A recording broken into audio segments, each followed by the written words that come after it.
Dumelang. Greetings. My name is Matshilo Mutsei.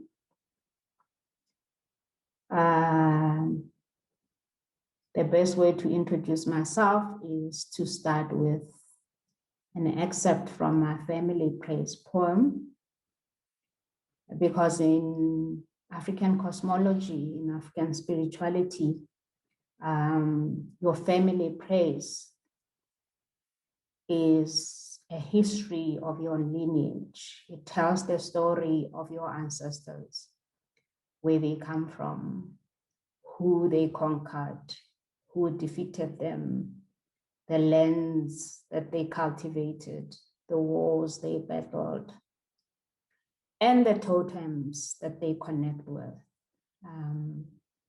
So a few sentences of introducing myself would be ke mogolo ke nosi wa ba manyane maya bokgola go tlhama lesika la baramotse ya manyane kgakgathiba ya bo seraka la letse bogonna bonkoto setlola mafura a phofu mafura a kgama mafura a sebata segolo a ntseng la tlola mekokotlo pale ba didintse a tlola ke pora mokolokolo. I start this way because that is in essence a central part of what African spirituality is about. And I started by saying Dumelang. Dumelang is a Setswana form of greetings. And the one thing that is very common in African languages is that when we greet you, we don't greet you in singular, we greet you in plural. Dumelang means many people, lang. When it's one person, we'd say dumela. But normally when we greet, we don't say dumela. We say dumelang. And why we do that is an explanation that from the very beginning, Indigenous people had the understanding and the perception that you are never alone, in a sense that every individual is connected to spirits that may be living, that may be animate or inanimate, that may be departed, or that may be unborn. So a perception of life in African spirituality is secular. That's why usually we talk about connecting with the living, the departed, and the unborn. When you have that kind of secular understanding of what African spirituality is, what life is, then you know that when you are in the living, you have a responsibility to connect with the departed for your guidance, for your sustenance. But you also have a responsibility to pave way for the unborn.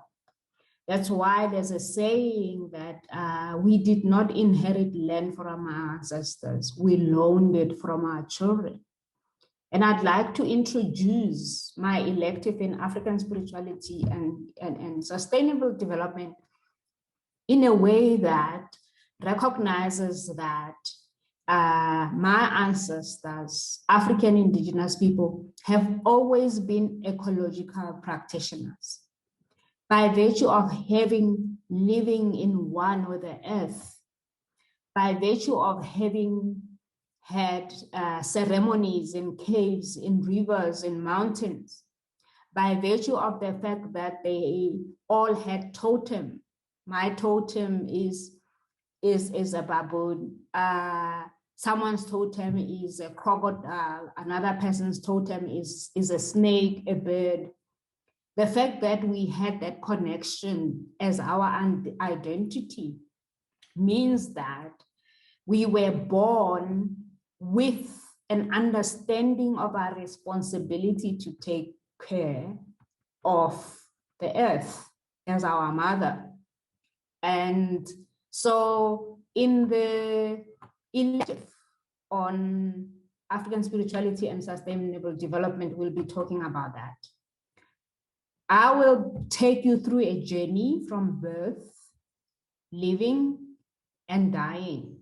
And it's interesting, I think it's very exciting, in fact, that we will be addressing this now during the time of the pandemic, because the formal response to the COVID-19 all over the world is disregarding the knowledge of indigenous peoples of the world. You will remember last year during the fires in Australia that it's only after the trees had burned down that they realized that indigenous people in Australia had a way in which they conserved the forests, and they also have their own indigenous way of conserving water. Essentially, what we will be doing that week is we will be reclaiming our knowledge, but also occupying the space in a different way, inviting African ancestors into a space of higher learning. And that would be a way of healing epistemic violence that we have suffered, because universities, as they are run now, do not necessarily incorporate our knowledge and wisdom. And I'd like to thank the SI team for involving me in this. And I think it's going to be an exciting journey. I'm looking forward to meeting with you. There's more that we will share. Join me 3rd to the 8th of May, elective on African spirituality and sustainable development. We are not learning anything new. What we are going to do that week is to remind ourselves that we've always known these things, but also a reminder that, yes, we have been here before, and this is our time to reclaim our knowledge and stand up and be counted. Thank you.